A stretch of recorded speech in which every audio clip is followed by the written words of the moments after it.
오늘 봉독할 성서의 말씀은 출애굽기 34장 29절에서 35절까지의 말씀입니다.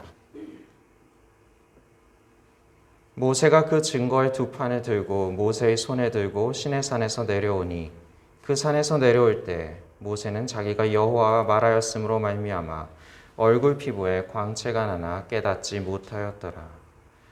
아론과 온 이스라엘 자손이 모세를 볼 때 모세의 얼굴 피부에 광채가 남을 보고 그에게 가까이 하기를 두려워하더니 모세가 그들을 부르매 아론과 회중의 모든 어른이 모세에게로 오고 모세가 그들과 말하니 그 후에야 온 이스라엘 자손이 가까이 오는지라. 모세가 여호와께서 시내산에서 자기에게 이르신 말씀을 다 그들에게 명령하고 모세가 그들에게 말하기를 마치고 수건으로 자기 얼굴을 가렸더라. 그러나 모세가 여호와 앞에 들어가서 함께 말할 때에는 나오기까지 수건을 벗고 있다가 나와서는 그 명령하신 일을 이스라엘 자손에게 전하며 이스라엘 자손이 모세의 얼굴에 광채를 보므로 모세가 여호와께 말하러 들어가기까지 다시 수건으로 자기 얼굴을 가렸더라. 이것은 하나님의 말씀입니다.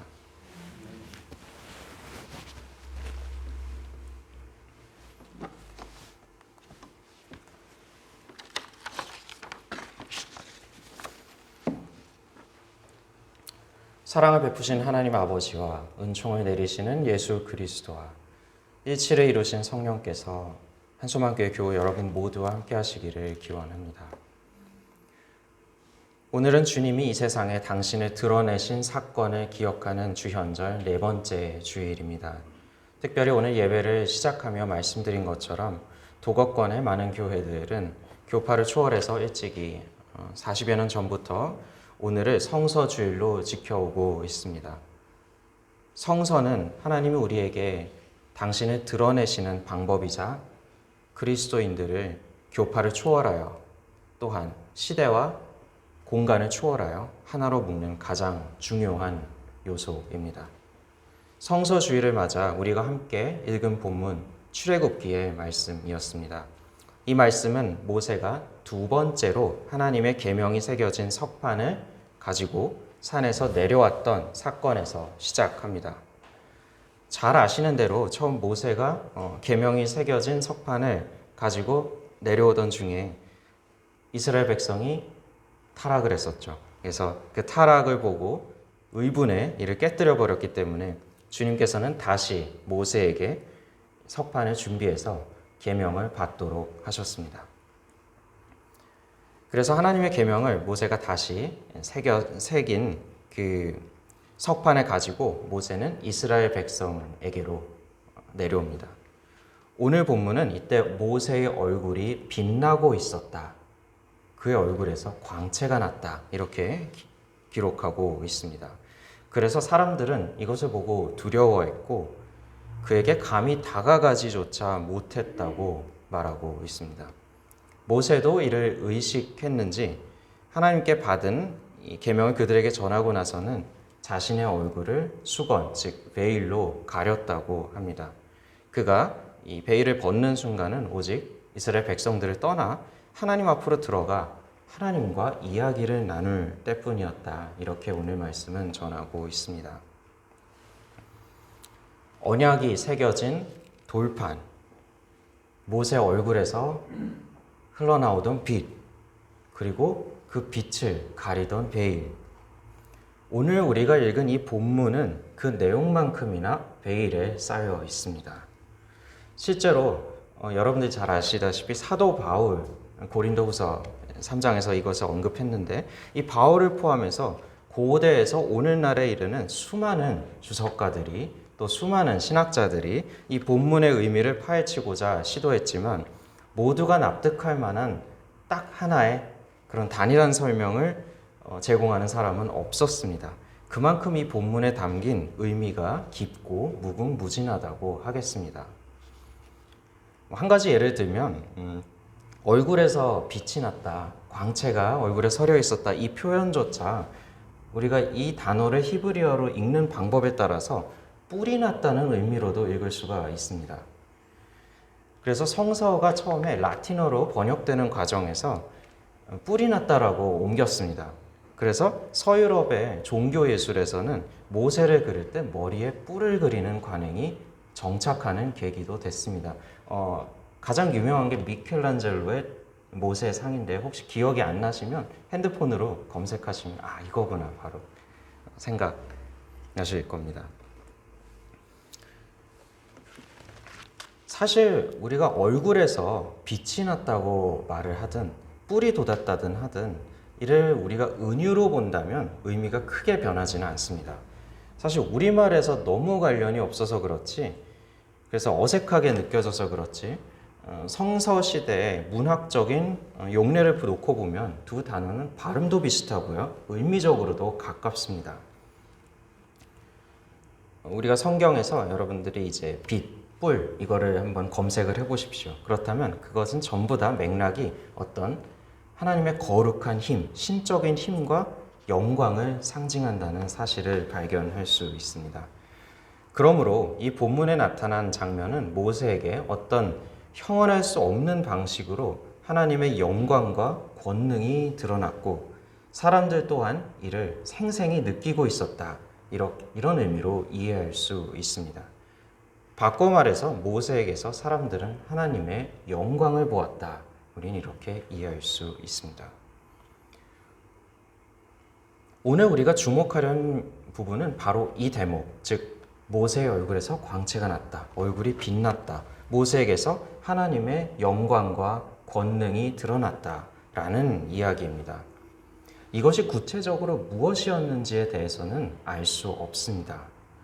분명한 것은 모세가 사람들 앞에서 이를 의도적으로 가려야 할 정도로 사람들이 이를 두려워했다라는 사실입니다. 하지만 이것이 과연 무엇이었을까? 그 물음에 앞서서 우리가 먼저 던지고 싶은 질문은 대체 이것이 왜 생겼냐는 것입니다. 오늘 출애굽기의 본문은 모세가 여호와와 말하였기 때문에, 즉 주님과 대화를 나누었기 때문에 모세의 얼굴이 빛나게 되었다라고 설명하고 있습니다.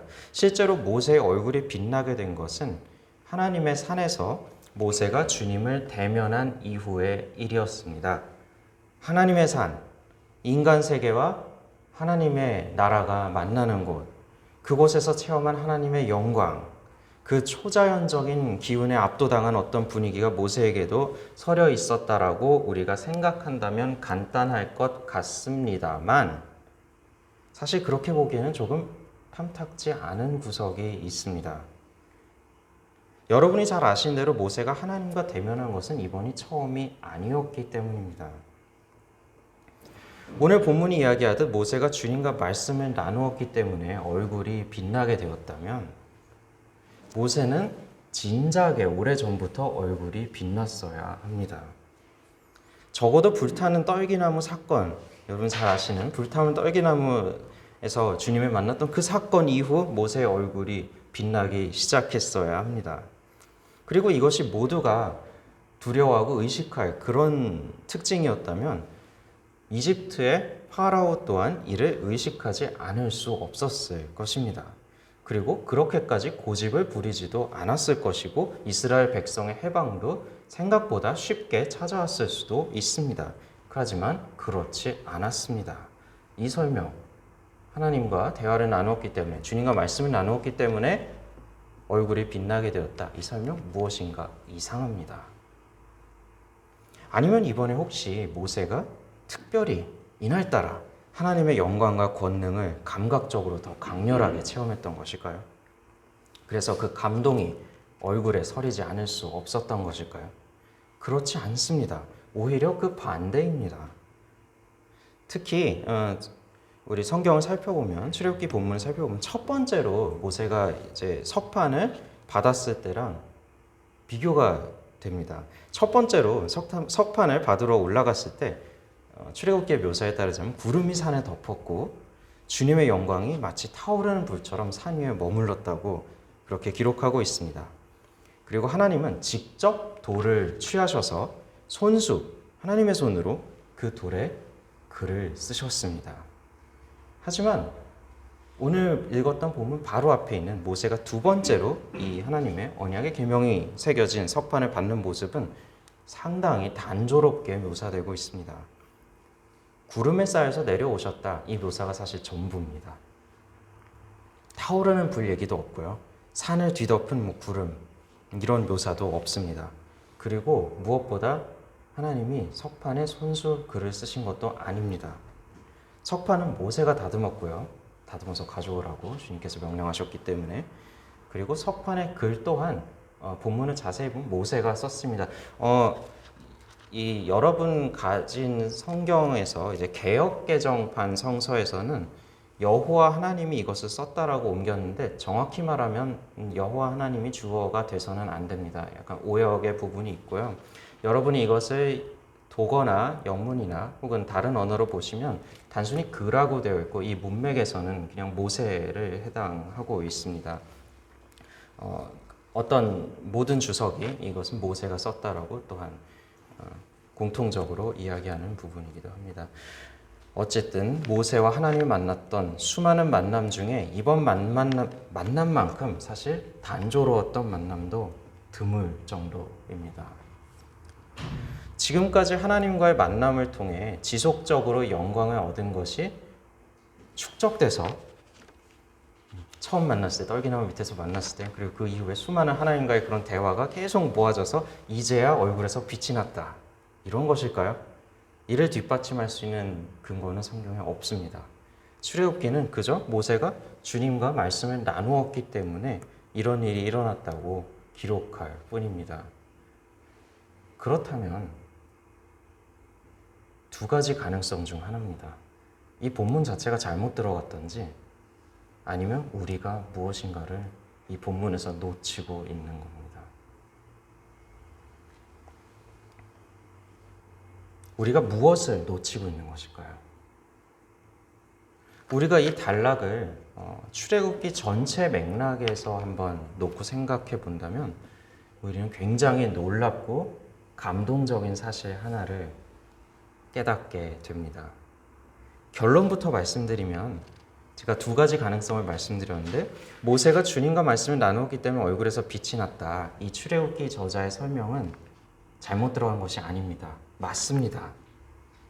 모세는 하나님과 여러 번 대화를 나누었긴 했지만 이 사건 직전에 모세가 주님과 나눈 대화는 그 전에 주님과 나누던 그 대화는 본질적으로 조금 다른 부분이 있었습니다. 무엇일까요? 우리가 여기서 주목해야 할 것은 하나님과의 대화에서 모세가 어떻게 응답했는지입니다. 처음으로 모세가 하나님과 대화를 나눴을 때 언제였죠? 불타는 떨기나무에서 하나님을 만났을 때 하나님께서 모세에게 말씀하셨을 때 모세가 어떻게 응답했는지 기억하십니까? 출애굽기 3장에서 4장에 이르는 부분에 자세히 나타나 있습니다. 간단히 말하자면 두려움이었습니다. 자긴 가진 것도 없는 사람이고 더군다나 말재주도 없는 사람인데 자신이 이집트로 다시 돌아가서 이스라엘 백성을 인도해낼 자신이 없다라는 것이었습니다. 두려움이 모세의 첫 번째 응답이었습니다. 다음으로 모세가 주님을 만나서 대화했을 때 모세는 어떻게 대답했습니까? 그렇습니다. 모세의 응답은 원망이었습니다. 자신이 이집트 파라오의 심기를 괜히 건드려서 이스라엘 자손에 대한 박해가 더 심해졌다. 옛날엔 지피라도 줬는데 이제 그것도 주지 않더라. 사람들이 날 원망하더라. 왜 일을 이렇게 더 힘들게 만드셨습니까, 주님? 사람들이 저를 미워하고 있지 않습니까? 이렇게 불평합니다. 출애굽기 5장에 나오는 이야기입니다. 여기에 덧붙여서 나를 포함해서 남들은 이렇게 고생하고 있는데 왜 하나님은 당신의 일을 제대로 하지 않으시는 것 같습니다. 이런 은근한 불평까지, 이런 지적까지 잊지 않았습니다. 그 다음 모세의 응답은 불신이었습니다. 자기는 말을 못하는 사람, 언변이 떨어진 사람이어서 지금 백성들조차 하나님 말씀을 전하고 있는 나의 이야기를 듣지 않는데 어떻게 파라오가 내 말을 듣겠습니까? 이런 자기 자신에 대한 불신, 자기를 선택하신 주님에 대한 불신이었습니다. 6장에 나오는 이야기입니다. 그 이후 모세와 하나님의 대화는 한동안 끊어집니다. 서로 말씀만, 하나님께서는 말씀하셨죠. 하나님 혼자 이렇게 해라 말씀하시거나 혹은 모세가 그냥 하나님께 말씀하시면 하나님은 아무 대답도 하지 않으시고 당신의 일을 하시는 이러한 이야기가 계속 이어집니다. 다시 대화를 주고받은 시점은 언제였냐면 이집트를 나와서요. 바다를 건너서 사막에 이르렀을 때 사막에서 물을 찾지 못해 백성들의 원망이 다시금 고조되고 있던 바로 그 순간이었습니다. 이때 모세가 처음 하나님을 찾았는데 그 내용이 무엇이었는지 기억하십니까? 그렇습니다. 이번에는 회의였습니다. 어떻게 해도 만족하지 못하고 이집트에서 나왔더니면 물 없어서 말라 죽겠다 이렇게 만족하지 못하고 불평불만하고 툭하면 대드는 저들, 이 백성들을 자기는 도저히 이제 어떻게 다뤄야 할지도 모르겠다 이런 회의였습니다. 17장에 나오는 이야기입니다. 그 이후부터는 또다시 하나님 혼자서 말씀하시고 모세는 이를 가만히 듣든지 아니면 말씀하신 것을 백성에게 전달하든지 아니면 이렇게 말씀하셨습니다. 이렇게 들은 내용을 확인하는 그런 어떻게 보면 굉장히 일방적인 소통이 이어집니다. 이것이 언제까지 이어지냐면 처음으로 석판을 받았을 바로 그날까지 이어지게 됩니다. 여러분 이 대화, 지금 모세가 주님과 꽤 오랫동안 이전에 만나서 대화를 많이 나눌 기회가 있었는데 여러분 이 대화들의 공통된 특징이 무엇이라고 생각하십니까? 그렇습니다. 모세의 응답은 언제나 부정적이었습니다. 왜 부정적이었을까요? 왜냐하면 응답의 중심에 항상 자기 자신이 있었기 때문입니다. 나는 자신이 없다. 나는 이 일을 해낼 자신이 없다. 나 때문에 일이 잘못됐다. 왜 나를 시켜서 상황이 이렇게 이 지경을 만들어 놨느냐. 나는 이걸 할 능력이 안 된다. 나는 이제 주님이 뭐라고 시키시는데 나는 더 이상 하여간 못하겠습니다. 이러다가 내가 저들한테 맞아 죽겠습니다. 이 대화에서 무엇이 드러납니까? 모세의 중심은 언제나 자기 자신이었던 것입니다. 마지못해 하나님께서 시키는 대로 하긴 다 했습니다. 하지만 모세의 눈에 보였던 것은 하나님의 계획이 아닌 자신의 처지였고 자신의 불안이었고 자신의 불신이었던 것입니다. 하나님과 모세의 만남은 이처럼 모세의 불평으로 끝이 나거나 아예 주님이 모세에게 일방적으로 명령하시는 그런 구도로 계속 흘러가게 됩니다.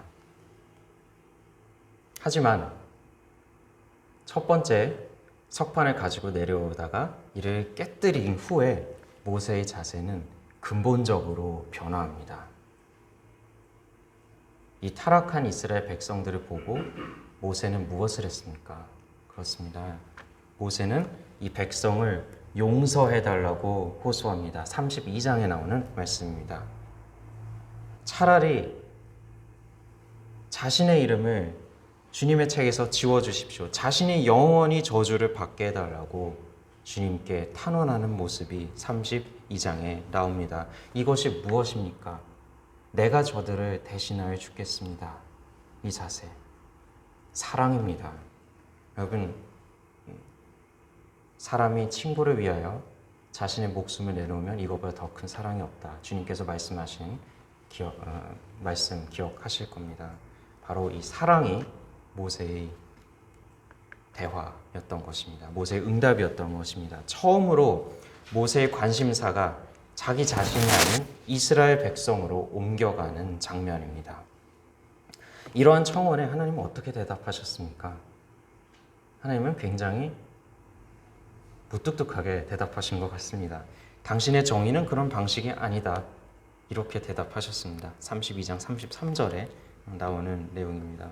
하지만 모세와 하나님의 대화는 그 이후로 근본적으로 달라집니다.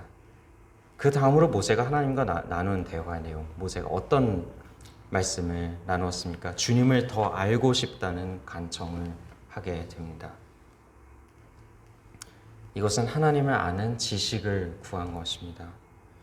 자신을 부르신 주님의 계획, 그 계획을 인정하고 자신과 함께 계시는 주님의 영광을 보고 싶다는 그런 부탁이었습니다. 그리고 하나님은 모세의 청원에 기꺼이 응답하셨습니다. 이어서 모세가 하나님과 나눈 대화는 오늘 본문 바로 앞에 있는데, 여태껏 하나님 앞에서 이스라엘 백성을 저들이 나를 죽이려고 합니다. 저들을 내가 어떻게 구원할 수 있겠습니까? 어떻게 이끌어낼 수 있겠습니까? 이렇게 항상 저들이라고 타자로 봤던 그런 이스라엘 백성을 그렇게 이스라엘 백성을 저들로 항상 지칭하던 모세는 비로소 자신과 이스라엘을 동일시합니다. 그래서 우리라고 부르기 시작합니다. 그리고 주님, 우리와 동행해 주십시오. 이렇게 청원합니다. 우리를 주님의 소유로 삼아 주십시오. 이렇게 주님께 간구합니다. 이것이 무엇입니까? 주님에 대한 신뢰와 겸손이었던 것입니다. 그리고 이 청원에 대한 답변으로 주님은 이스라엘 백성과 새롭게 언약을 맺으시고 이를 모세에게 기록하라고 하십니다. 그렇게 기록한 판을 가지고 모세가 내려왔을 때 모세의 얼굴에서는 빛이 났다. 오늘 성서는 이렇게 말씀하고 있습니다. 어떤 점이 달라졌습니까? 모세는 마침내 하나님 앞에서 자기가 지금까지 붙잡고 있었던 자신을 내려놓기 시작합니다. 저들을 살려주십시오. 제가 대신 벌을 받겠습니다. 스스로를 부인했을 때 모세는 비로소 하나님을 향할 수 있게 됩니다. 주님의 계획을 저도 알고 싶습니다. 주님이 저와 함께 하신다는 사실을 느끼고 싶습니다. 주님의 영광을 보고 싶습니다.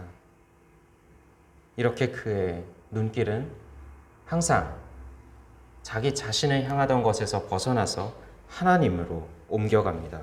그리고 그렇게 하나님께 자신을 활짝 열었을 때 모세의 마음은 지금까지 타자로 보았던 이스라엘 백성을 완전히 끌어안습니다.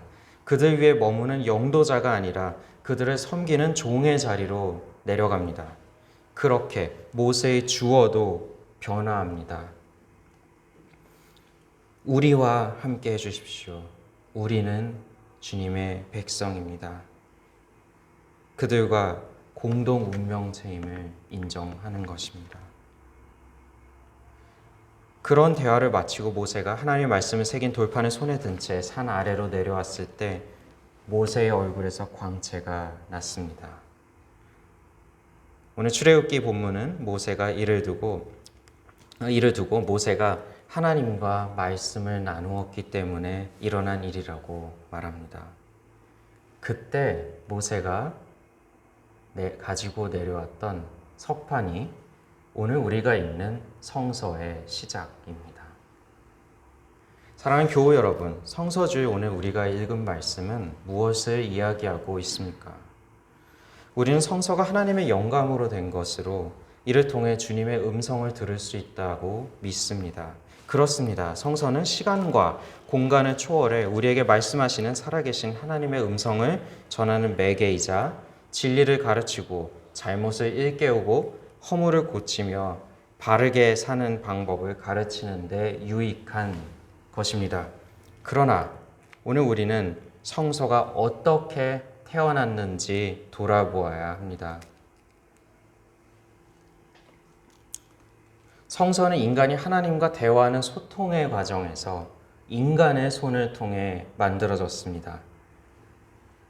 인간의 손을 거치지 않고 하나님이 직접 새기셨던 그 석판은 파괴되었고 흔적조차 찾을 수 없게 되었습니다.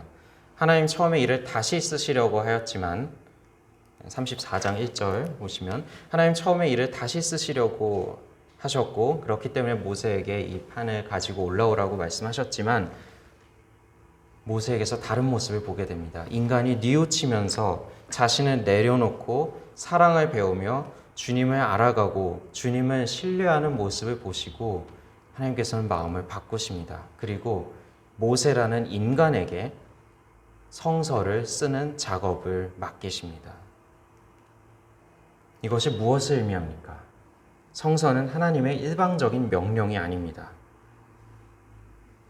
자신을 버리는 사랑, 우리를 위해 하나뿐인 당신 아들을 내어주신 스스로를 버리신 사랑 안에서 이루어진, 그리고 하나님을 더욱 알기를 원하며 자기 자신을 내려놓은 그 사람의 사랑 안에서 이루어진 대화에 관한 것이 바로 성서인 것입니다.